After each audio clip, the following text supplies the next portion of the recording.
Hello and welcome to Cinemastrophe. I'm Don Perignon, saving you from getting ripped off.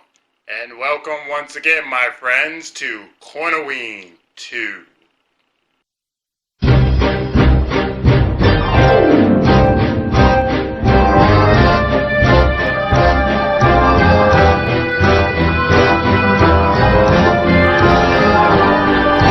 Boys and girls of every age, here is something to fill you with rage.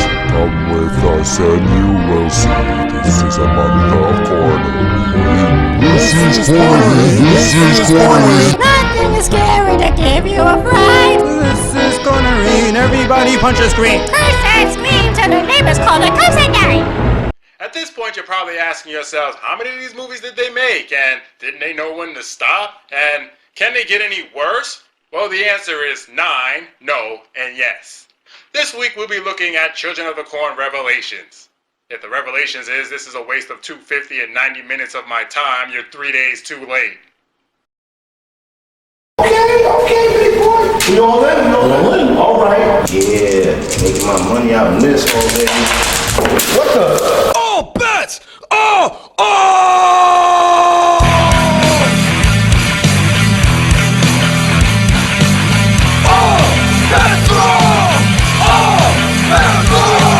What the fuck did you think? What the hell I was going to do? Every time I stand in front of you, so you don't have disrespect. How far can you take that bullshit? Now it's time to get this shit on. Oh, that's wrong. Oh, that's wrong. Oh, that's wrong. Oh, that's wrong.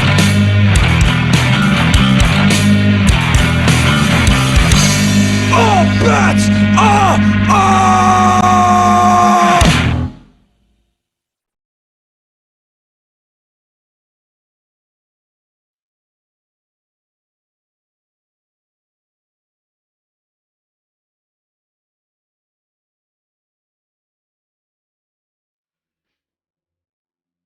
The movie starts out with an old woman moaning in bed.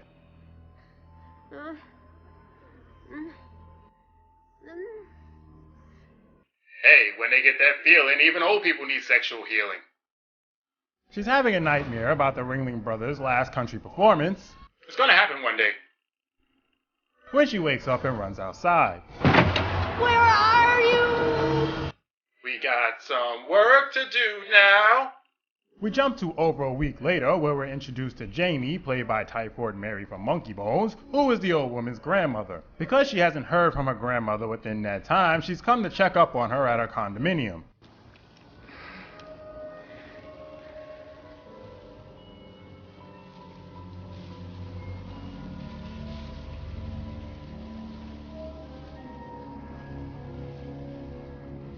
Maybe they meant the condominium of crack houses?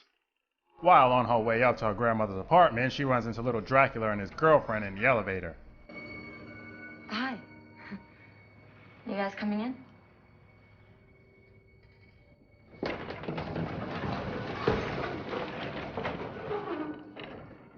Aw, it's baby Edward's first crush. You can tell by the way he's staring at her. Finding that her grandmother's not there, she goes to the police station to file a missing persons report where she meets a detective and barrister. He tells her that she's probably out looking for a new place to live since there was an eviction notice on her door and he really can't do anything until 24 hours have passed.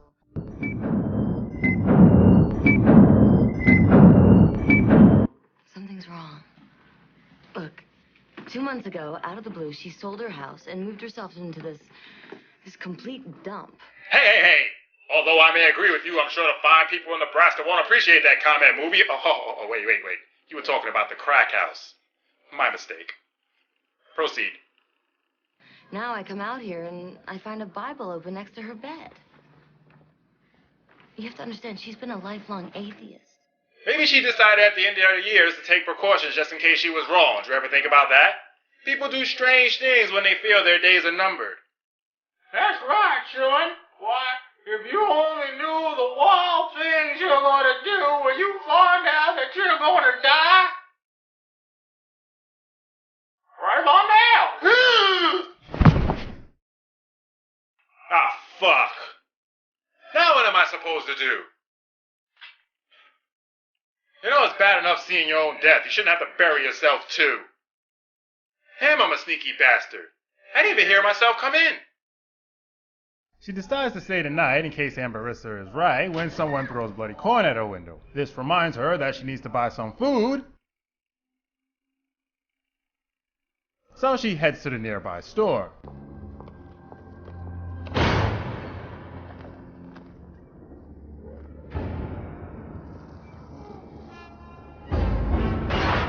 Oh, come on, gingers aren't that scary. While in the store, she runs into the Pale Patch Kids again and teaches them how to play a video game. Oh, great. Now a bunch of lobbyists are going to say that the killing spree these kids go on is all because of video games. Thanks a lot, lady. As she's walking back, she sees a priest standing where the little girl was, who was played by Michael Ironside? God, how your career's fallen.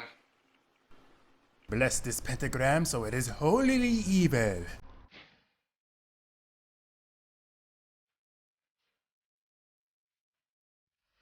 When she gets back to the condominium, there's a message left for her from the Romper Room gang, and we get to meet some of the other tenants.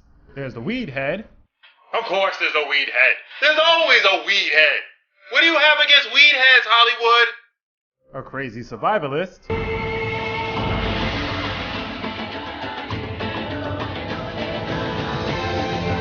Not that kind of survivalist. Ron Kovic from Born on 4th of July at age 62, and a stripper named Tiffany, played by Crystal Lowe.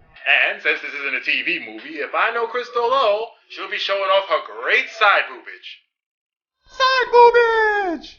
The weedhead invites Jamie up to the roof for a barbecue, which she accepts, saying that she'll meet him up there later. Before she can arrive, he runs into Damien and Rosemary's baby, who throw him off the roof.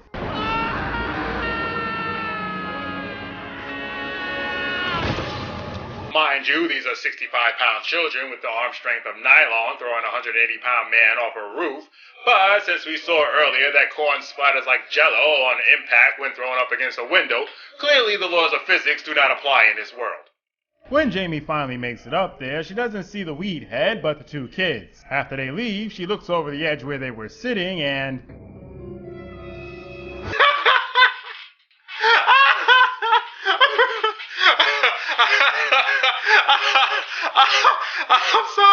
I'm sorry. I didn't know anyone used that sound effect seriously. Let's do that again. I'll try not to laugh this time.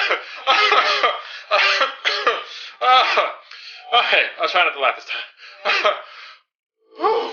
She looks over the edge where the kids were sitting and...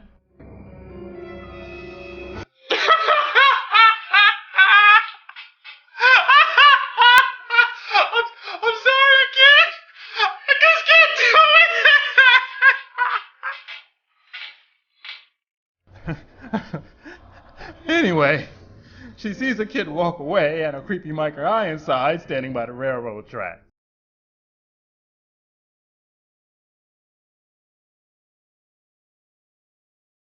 His apartment, and there's a corn reef on his door.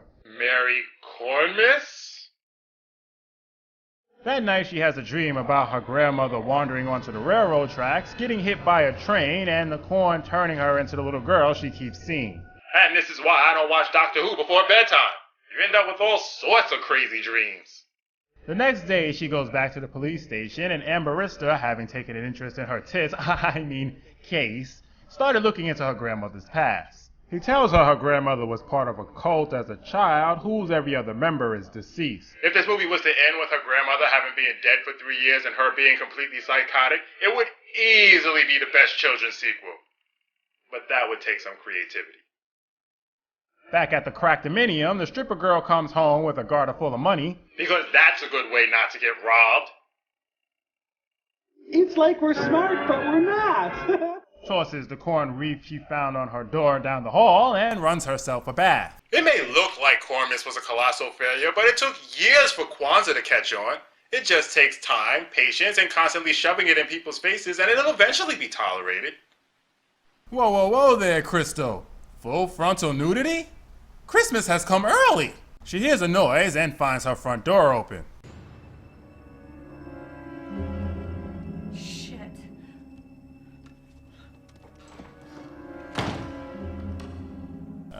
Guess she forgot all about being freaked out because it's time to take that bath. 'Cause I'm a blonde, yeah, yeah, yeah. 'Cause I'm a blonde, yeah, yeah, yeah. Little known fact, before Edward liked watching girls sleep, he liked watching them bathe. I guess the creeper effect works in reverse for the undead. Someone told me they were making more books. He dropped some kernels in the water, causing a cornstalk to grow out and attack her. Say, remember that cool bathtub scene in Nightmare on Elm Street? You know, the one that kept you freaked out on the edge of your seat because she was being attacked in one of the most vulnerable positions any human being could ever be in? Yeah, this is nothing like that.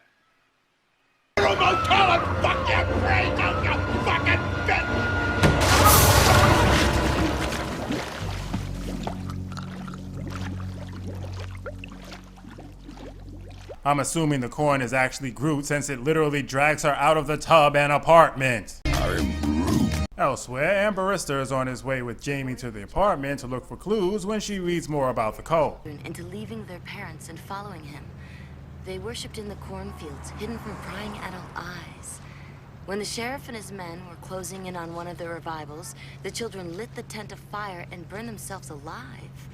Looks like their cult went up in flames. Finding no clues and not wanting the gas spent to get there to be a total waste, he asks her out on a date. Boy, this'll make an awkward How I Met Your Mother story, seeing how her grandmother's dead. Dad, how did you and Mom meet? Well, you see, son, I met your mother when she came into town looking for her missing grandmother. I took the case not knowing that your great-grandmother had been killed by ghosts of a cult that used to worship living corn. Dad, how much drugs did you do when you were young? Ha ha ha! You don't want to know, son. You don't want to know. Next on the chopping block is good old lovable Ron.